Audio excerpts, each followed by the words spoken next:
2 Kings 9. Jehu becomes king of Israel. One day Elisha called for one of the other prophets and said, "Take this bottle of olive oil and get ready to go to the town of Ramoth in Gilead. When you get there, find Jehu son of Jehoshaphat and grandson of Nimshi. Take him to the place where the two of you can be alone. Then pour olive oil on his head to show that he is the new king. Say to him, 'The Lord has chosen you to be king of Israel.' Then leave quickly. Don't wait around for anything." The young prophet left for Ramoth. When he arrived, the army officers were meeting together. "Sir, I have a message for you," he said. "For which one of us?" Yehu asked. "You, sir," the prophet answered. So Yehu got up and went inside. The prophet poured olive oil on Yehu's head and told him, "The Lord God of Israel has this message for you. I am the Lord, and I have chosen you to be king of my people Israel. I want you to wipe out the family of Ahab, so Isabel will be punished for killing the prophet and my other servant. Every man and boy in Ahab's family must die, where slave or free. His whole family must be destroyed, just like the families of Jeroboam son of Nebat and Baasha son of Ahijah. As for Jezebel, her body will be eaten by dogs in the town of Jezreel. There won't be enough left of other to bury." Then the young prophet opened the door and ran out. Jehu went back to his officers, and one of them asked, What did that crazy prophet want? Is everything all right?" "You know him and how he talks," Jehu answered. "No, we don't." "What did he say?" they asked. "He had a message from the Lord." Jehu replied, "He said that the Lord has chosen me to be the next king of Israel." They quickly grabbed their coats and spread them out on the steps where Jehu was standing. Someone brought a prophet, and everyone shouted, "Jehu is king." Jehu kills Joram and Ahijah. King Joram of Israel had been badly wounded in the battle at Ramoth, trying to defend it against King Hazael and the Syrian army. Joram was now recovering in Jezreel, and King Ahijah of Judah was there, visiting him. Meanwhile, Jehu was in Ramoth, making plans to kill Joram. He said to his officers, "If you want me to be king, then don't let anyone leave this town. They might go to Jezreel and tell Joram." Then Jehu got in his chariot and rode to Jezreel. When the guard of the watchtower at Jezreel saw Jehu and his men riding up, he shouted to be the king. I see a large group of men coming this way. Yoram ordered, send someone out to ask them if this is the friendly visit. One of the soldiers rapped out and said to Jehu, King Yoram wants to know if this is the friendly visit. What's it to you? Jehu asked. Just stay behind me with the rest of my troops. About the same time, the guard in the watchtower said, Your Majesty, the rider got there, but he isn't coming back. So Joram sent out another rider who rode up to Jehu and said, The king wants to know if this is the friendly visit. What's it to you? Jehu asked. Just get behind me with the rest of my troops. The guard in the watchtower said, Your Majesty, the rider got there, but he isn't coming back either. Wait a minute. The one man is the reckless chariot driver. It must be Jehu. Joram commanded. Get my chariot ready. Then he and Ahijah got in their chariot and rode out to meet Jehu. They all met on the land that had belonged to Naboth. Ram asked Jehu, Is this a peaceful visit? How can there be peace? Jehu asked, My mother Isabel has caused everyone to worship idol and practice witchcraft. Ahijah, let's get out of here. Yoram yelled, It's a trap. As Yoram tried to escape, Jehu shot an arrow. It hit Yoram between his shoulders, then it went through his heart and came out his chest. He fell over dead in his chariot. Jehu commanded his assistant to Bidkar, get Yoram's body and throw it in the field that Naboth once owned. Do you remember when you and I used to ride side by side behind Yoram's father Ahab? It was then that the Lord swore to Ahab that he would be punished in the same field where he had killed Naboth and his sons. So threw Yoram's body there, just as the Lord said. Ahijah saw all of this happen and tried to escape to the town of Beth Hagan. But Jehu caught up with him and shouted, Kill him too! So his troops shot Ahijah with an arrow while he was on the road to go near Abulim. He went as far as Megiddo, where he died. Ahijah's officers put his body in a chariot and took it back to Jerusalem, where they buried him beside his ancestors. Ahijah had become king of Judah in the 11th year of the rule of Ahab's son Joram. Jehu kills Isabel.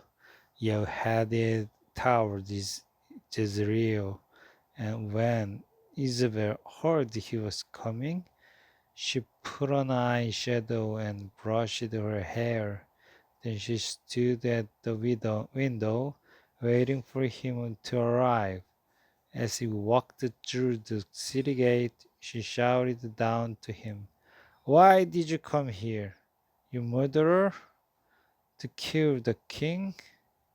You are no better than Jimri." He looked up toward the window and asked, "Is anyone up there on my side?" A few palace workers stuck their heads out of the window, and Yeo shouted, "Throw her out of the window!"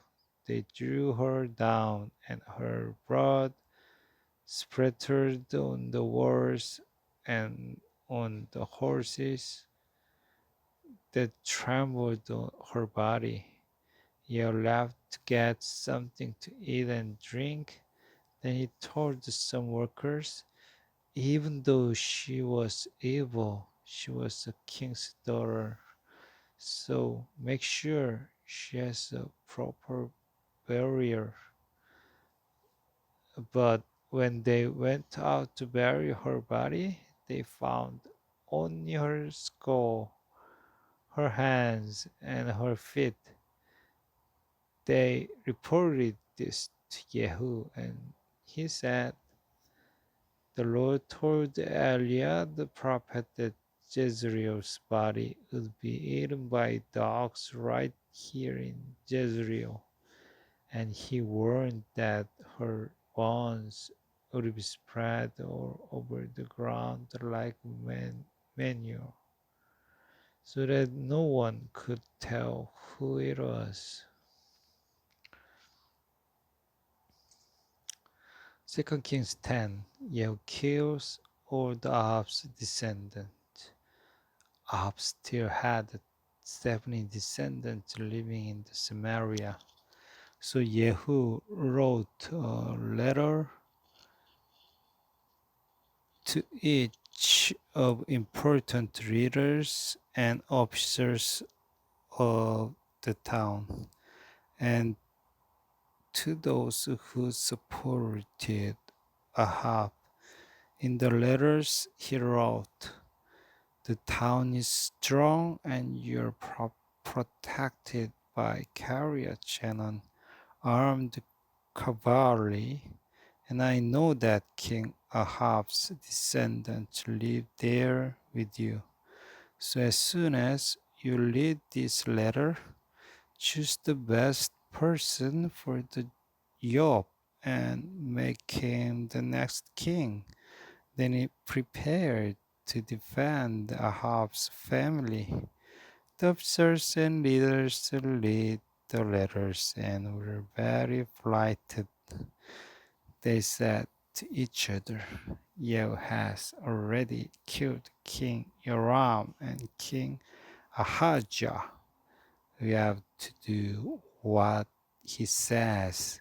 The prime minister, the mayor of the city, as well as the other leaders and Ahab's supporters, sent this answer to Yehu: "We are your servants, your majesty, and we'll do whatever you tell us, but it's not our place to choose someone to be king. You do what you think is best." Yehu then wrote another letter which said, "If you are on my side and will obey me, then prove it. Bring me the heads of the descendants of Ahab, and be here in Jezreel by this time tomorrow." The 70 descendants of King Ahab were living with some of the most important people of the city. When and when these people read Jehu's second letter, they called together all 70 of Ahab's descendants. They killed them, put their heads in baskets, and sent them to Jezreel. When Jehu was told what had happened, He said, "Put the heads in 2 piles at the city gate and leave them there until morning." The next morning, Yehu went out and stood where everyone could hear him, and he said, "You people are not guilty of anything. I'm the one who plotted against Joram and had him killed. But who killed all these men? Listen to me. Everything the Lord's servant Elisha promised about Ab's family will come true." Then Jehu killed the rest of Ab's relatives living in Jezreel, as well as his highest officers, his priests, and his closest friends. No one in Ab's family was left alive in Jezreel.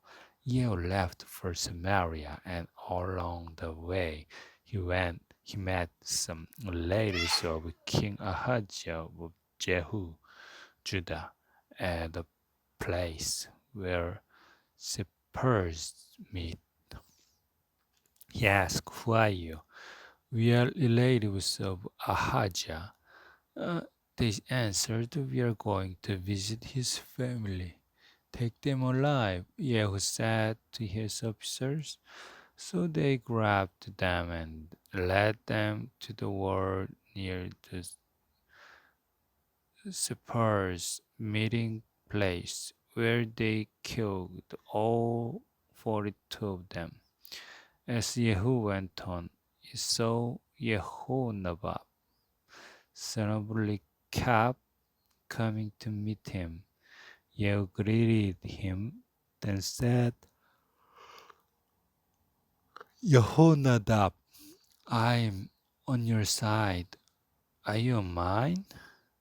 "Yes, I am." "Then give me your hand." Jehu answered. He helped Jehonadab into his chariot and said, "Come with me and see how faithful I am to the Lord."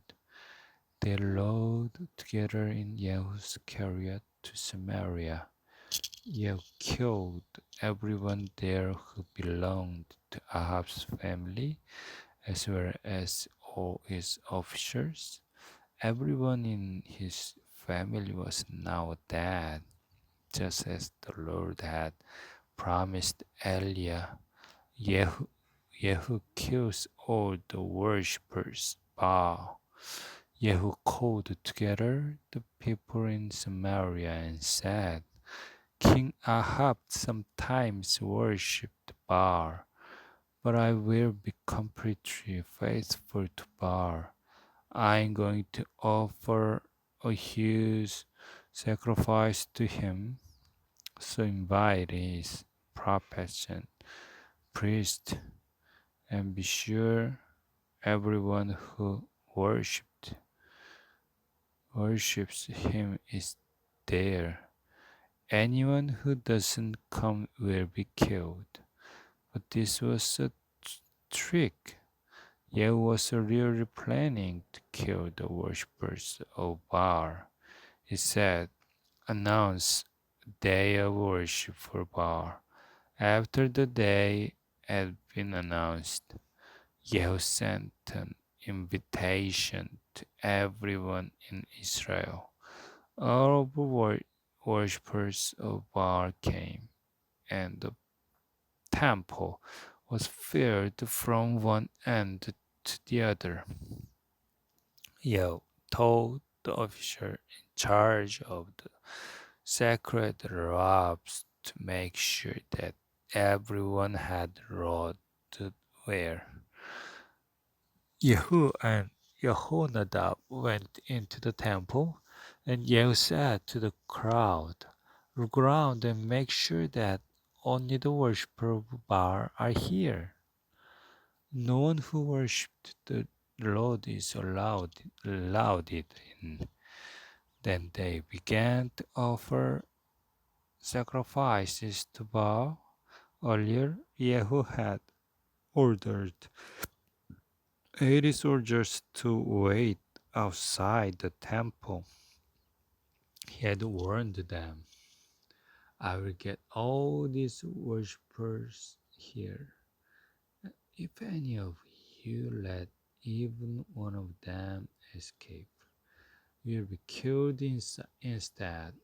As soon as Jehu finished offering the sacrifice, he told the guards and soldiers, come in and kill them. Don't let anyone escape.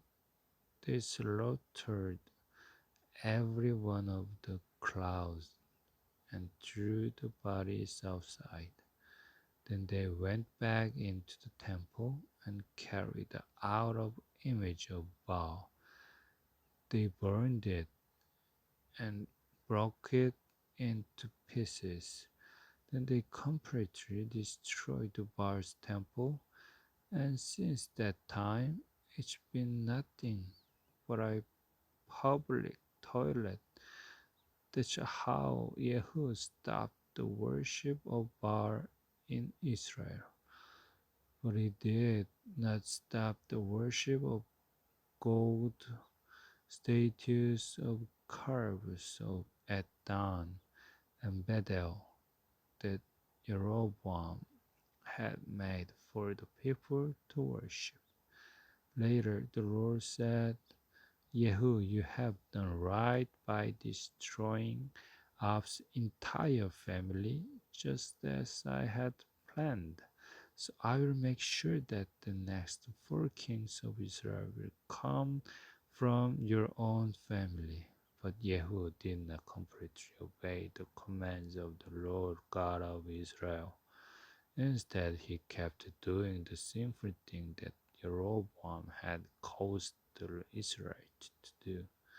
Yehu dies. In those days, the Lord began to reduce the size of Israel's territory.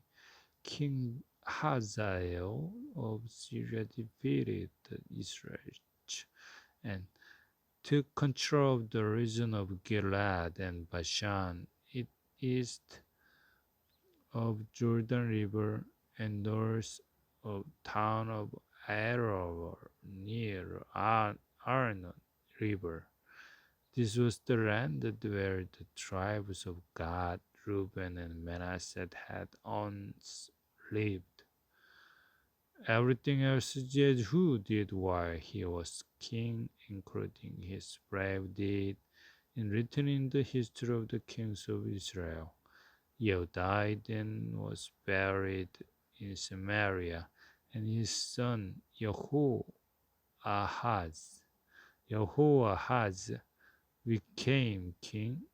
Jehu had ruled Israel 28 years from Samaria.